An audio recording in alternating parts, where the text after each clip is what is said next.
কি করে বসবে কি জানে।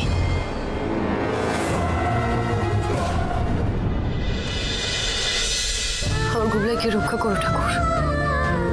আমি দিদিয়াকে কথা দিয়েছিলাম যে গুবলাইকে সারাটা জীবন আগলে রাখবো, ওর কোনো ক্ষতি আমি হতে দেব না। তুমি দেখো ঠাকুর, আমি যাতে আমার কথা রাখতে পারি। আজকে গুবলাইয়ের কিছু হয়ে গেলে আমি কোনোদিনও নিজেকে ক্ষমা করতে পারবো না। আমি বাঁচবো না ঠাকুর, আমি বাঁচবো না।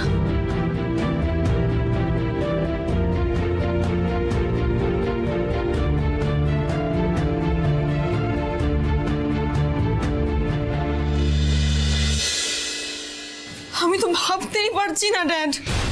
ও গড, এতগুলো দিন তুমি শাগনিকের জন্য এতটা কষ্ট পেয়েছো, এদিকে দাভাই দিশা কেউ তোমাকে একবারও জানালো না যে শাগনিক গুবলাইয়েরই বাবা, গুবলাই শাগনিকের ছেলে, তোমার নাতি।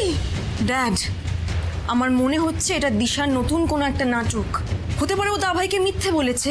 এই তিথির সঙ্গে শাগনিকের একটা অ্যাফেয়ার চলছিল, এটা কোনোভাবে দিশা জানতে পেরেছে, আর জানতে পেরে গুবলাইকে শাগনিক আর তিথির সন্তান বলছে। আদতে ওই তিথি দিশার দিদি ফিদি কেউই নয়, সবটাই একটা ভাওতাবাজি ড্যাড। নইলে তুমি আমাকে একটা কথা বলো তো, এতদিন ধরে দিশা আমাদের কাউকে কেন দিদির কথা বললো না? কেন বললো না ড্যাড? আমি কিন্তু বারবার তোমাকে বলছি ড্যাড, কোনো একটা সিদ্ধান্ত নেওয়ার আগে তুমি কিন্তু পুরো বিষয়টা একবার ভেবে দেখো প্লিজ। ডক্টর বলছি অপারেশন ঠিকঠাক হয়েছে তো? গুবলাই এখন ভালো আছে তো, কোনো কমপ্লিকেশনস হয়নি তো? না না, ভয় পাওয়ার কিছু নেই। অপারেশন সাকসেসফুল হয়েছে। গুবলা এখন আউট অফ ডেঞ্জার।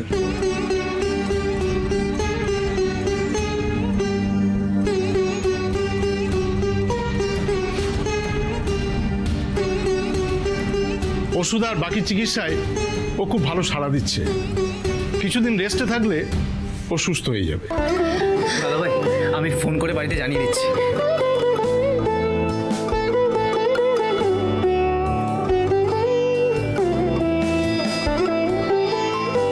অনেক ধন্যবাদ ডাক্তারবাবু, আমার নাতিটাকে বাঁচিয়ে দেওয়ার জন্য অনেক ধন্যবাদ। আমি একটু দেখতে পারি গিয়ে? কিছুক্ষণের মধ্যে গুবলাইকে কেবিনে দেওয়া হবে, তারপর আপনারা সবাই দেখা করতে পারবেন।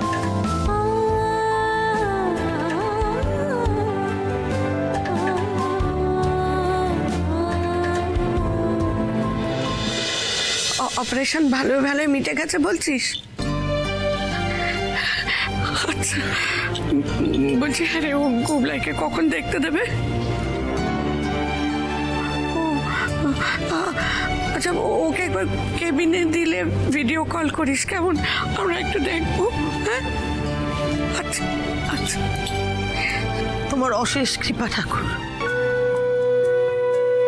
আমার নাতিটাকে তুমি সুস্থ করে বাড়ি ফিরিয়ে দিচ্ছ।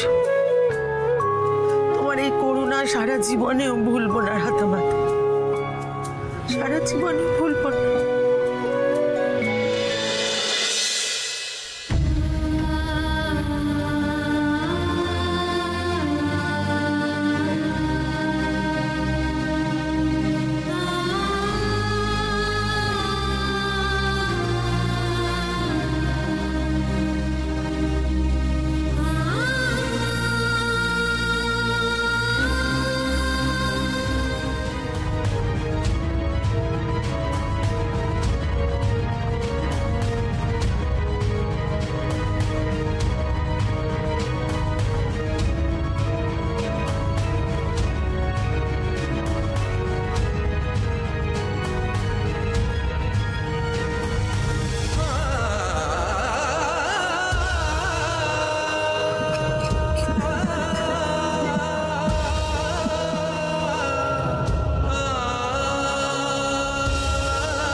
এটা কি দেখছি আমি? তার মানে আমার কোনো কথাই ড্যাড কানে নেয়নি।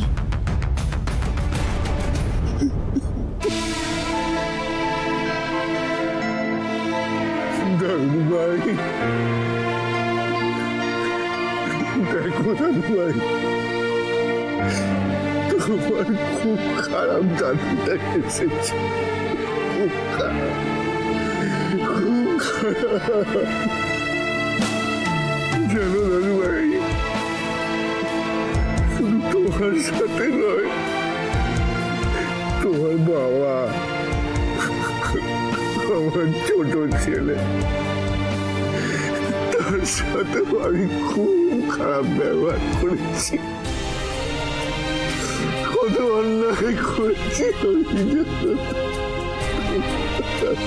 একবার না রেগে বলেছিলাম তোমার বাবাকে, তুই মরে যা, মরে যা, তুই মরে যা। আমাকে ছেড়ে চলে গেল আমার ছোট ছেলে।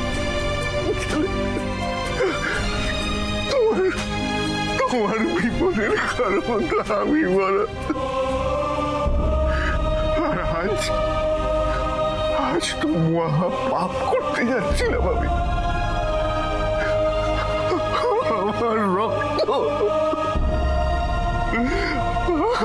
আমার বংশের প্রদীপ, তাকে কিনা আমি রক্ত দিতে অস্বীকার করছিলাম। মহাপাপ, মহাপাপ, আমাকে কোনোদিন ক্ষমা করো না, করো না।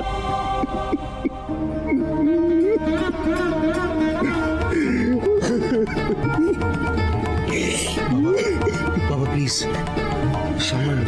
আমি পাপি রবো, আমি পাপি, অভিরাজ করবো, করবো, পাপি।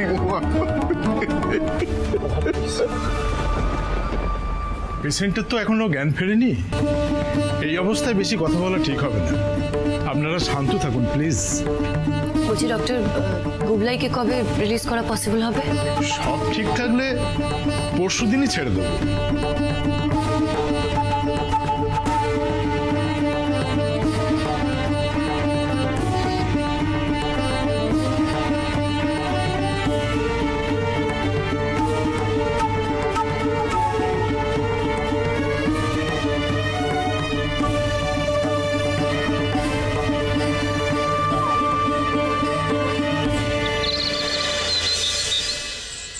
কি হলো, সব সাজানো হলো? ভালো করে সাজাও বাড়িটা। এই গিরি, এটা ধরো ধরো ধরো। জয় বাবু, এই বেলুনটা নিয়ে এসো দেখি তাতে।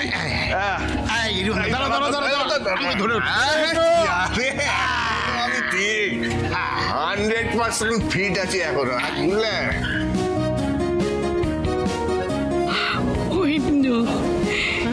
দেখ রে দেখ, আমার ভাইটা কিন্তু বদলে যায়নি রে, ঠিক যেমনটা আগে ছিল এখনো তেমনটাই আছে, বদলে যায়নি।